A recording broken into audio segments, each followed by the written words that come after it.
Welcome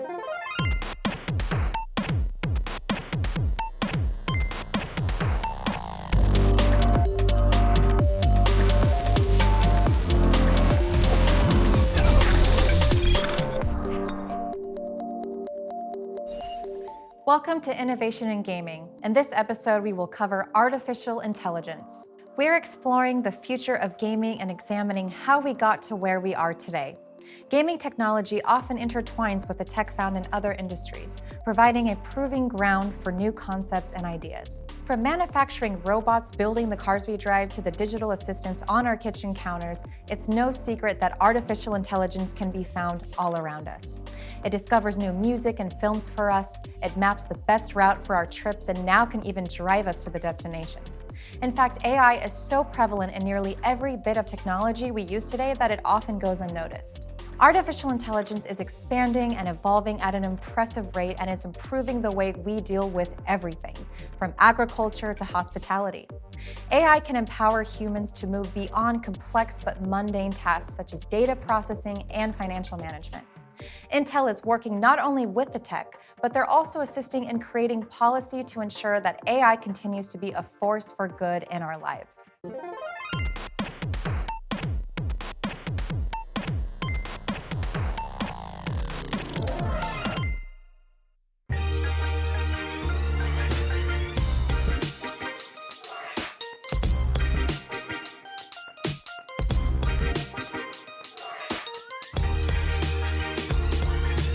What's your name? Sean, Sean, and where are you from? Kalamazoo.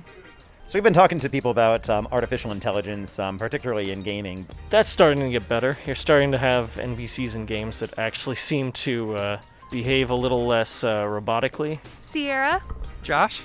All right, and where are you guys from? Tempe, Arizona. Do you guys play video games? Does Pokemon Go count? Absolutely. I'm playing right now, So that's pretty dope. In his pocket, he's saying right now. Right. On a daily basis, do you feel that you have a lot of interaction with AI? I don't believe I do. I'd like to see more artificial intelligence. I believe it. So you would like to see more. It's not something that you're straying away from. Not at all. No, I'm actually pretty excited for the day that I get to stand in line to get chipped. Looking forward to it.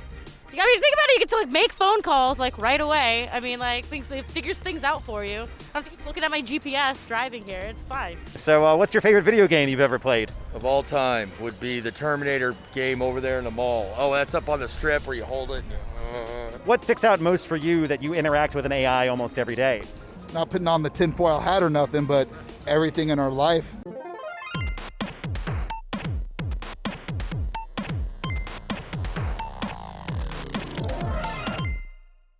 Well, I think artificial intelligence,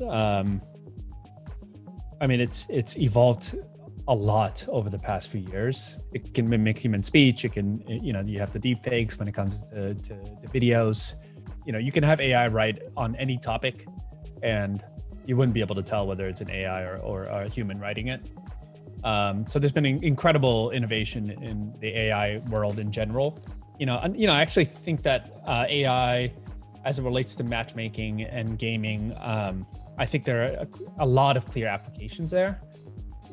I remember whenever I start playing a new game, if you encounter a teammate that's really helpful or understanding or showing you the ropes, it just feels great. And that's an easy way to get into a game. And so, I think one trend that we'll probably see more of in the future is essentially matching new players with a bunch of bots, but bots that talk and act like real humans and that just happen to be uber friendly and helpful. But there was a period of time where people were buying Call of Duty and never played a single player mode because they would just want to jump into multiplayer because it was more fun playing other people. And even though the core engine and the gameplay and the strategies stay consistent, but the meta changes, right? And so that's where I think the AI is going to be super powerful, is that with all the data that's being generated from all these game instances, the AI, enemy, when in a single player, the fact that if you buy a game or you download a game and every time you play that in a single player mode, it's going to be different. I think that's really cool for gaming. Some other cool things that I've noticed in AI specific to virtual reality is you're seeing a lot of this happen, especially on the Oculus platforms. I've noticed where they're using AI for tracking the headset in space, being able to learn like what your room looks like, and being able to put anchor points around there to help the headset track in that three-dimensional space along with your hands and your controllers and stuff. I've been seeing a lot with hand tracking specifically. I've seen a lot in the Oculus Quest when like your hand is moving around and even the cameras can't even see, like, you know, you can't see my pointer finger back here, but the AI models are able to say there's a pointer finger back there, we just can't see it. I view it as mostly just a tool for the person that's creating something. So, and that's really all it is. It's the difference between using the paintbrush and the paint bucket in Photoshop to me. Like, one gets the job done a lot quicker than the other, maybe. And it frees up, it gives the artist time to create other things instead of having to do the slow stuff, because that's what we're automating away right now, is the slow stuff, the things that take forever to do. Remember when I got started in 3D, UV mapping was really, really slow, and texturing, like you had to manually place stuff. The automatic algorithms to place the UVs were just horrible. Wasn't really any good options. Nowadays, the automatic solutions are actually really good. You just guide it. You tell it, oh, I kind of want this, and it gives it to you. So artificial intelligence is all around us and in our daily lives. Let's get back to the fun stuff. AI and video games. Gamers have been aware of artificial intelligence since nearly the birth of video games, as enemies, NPCs, and some of our favorite companions over several decades have been powered by AI. In the 1970s, developers began programming games with simple AI based on preset patterns, but it couldn't react to the player input. In 1978, the now iconic game Space Invaders featured alien attackers that would move in a predetermined, uniform pattern, increasing their speed as gamers progressed. A year later, a similar game called Galaxian had a new trick up its sleeve. The pattern changed based on player input, and single alien ships could break formation and attack the player directly. By the time Pac-Man arrived in 1980, we were seeing the first instances of AI characters following paths to chase the players or to evade them. Today, artificial intelligence is an integral part of every game, even when it isn't obvious. Enemies adapt to your tactics, friendships form from player choices, and even random citizens on the street can react to player shenanigans. To some players, NPCs reacting comically to the antics of a player is one of the more rewarding uses of AI in open-world games today. AI is ever present in games, but it requires processing power, and every process that's mapped to an AI requires resources. As processors have become faster over time, our games become more capable than ever of creating an illusion of thought. Released in 2005, Fear received notable praise for its AI systems.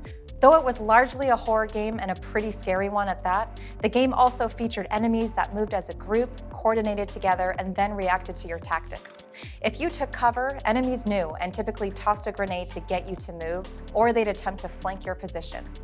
This game was also an early pioneer in enemy broadcasting. Foes seemed to communicate their tactics to each other by announcing what they were doing or attempting. Pac-Man introduced AI pathfinding, but today we can look to Minecraft as an interesting example of a twist on the concept. Originally released in 2011, the game features a world that's constantly changed by the player, and sometimes the characters in the game. You can dig, mine, build, and terraform, and with that changing world, enemies and other creatures need to process the changed environment and determine new paths in real time. For something that appears so simple, it serves as a great example of adaptable AI.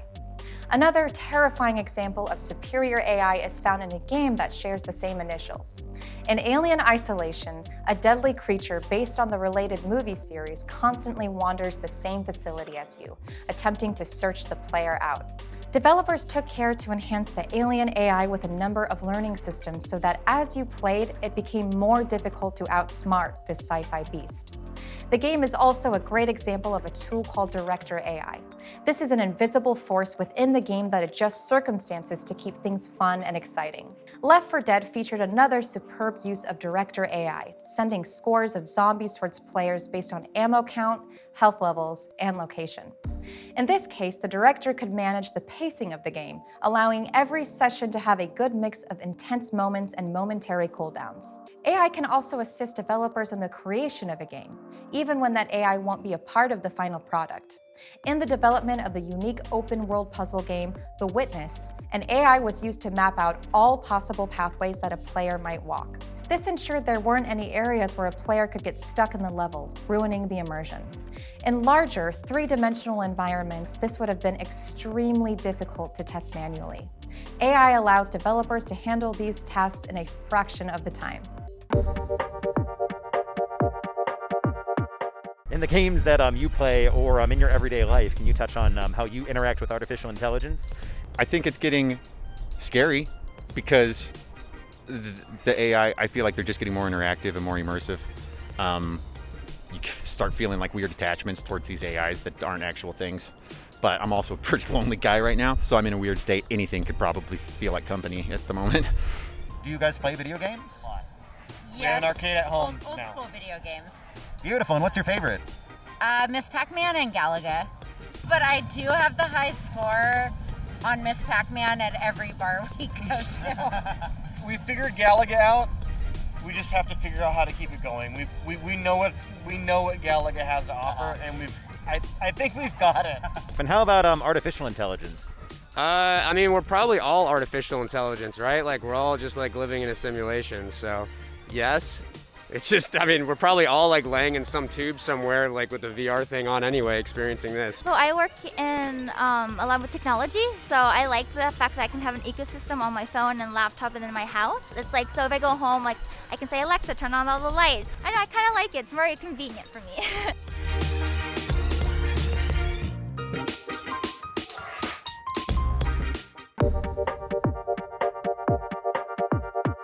AI is essentially like data applications on steroids, right? And so for us, what we really see a lot of and what we look for are trends in our coaching program for what does the life cycle of depression look like in a client? What are the things that make it better? What are the things that make it worse?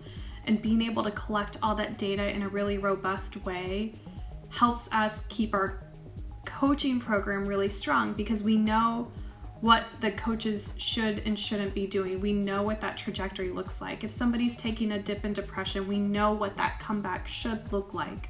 Video games are interesting from an artificial intelligence standpoint, mainly because when you're creating, let's say, villains or enemies inside your game, you're not necessarily trying to make them the smartest, most effective, killing machines that you can do, right? Because that kind of takes all the fun out of the game.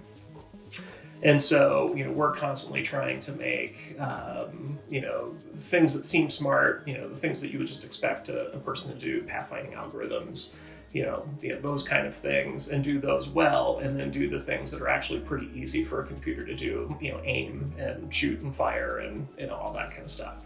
So I know we've looked into, AI as play testing.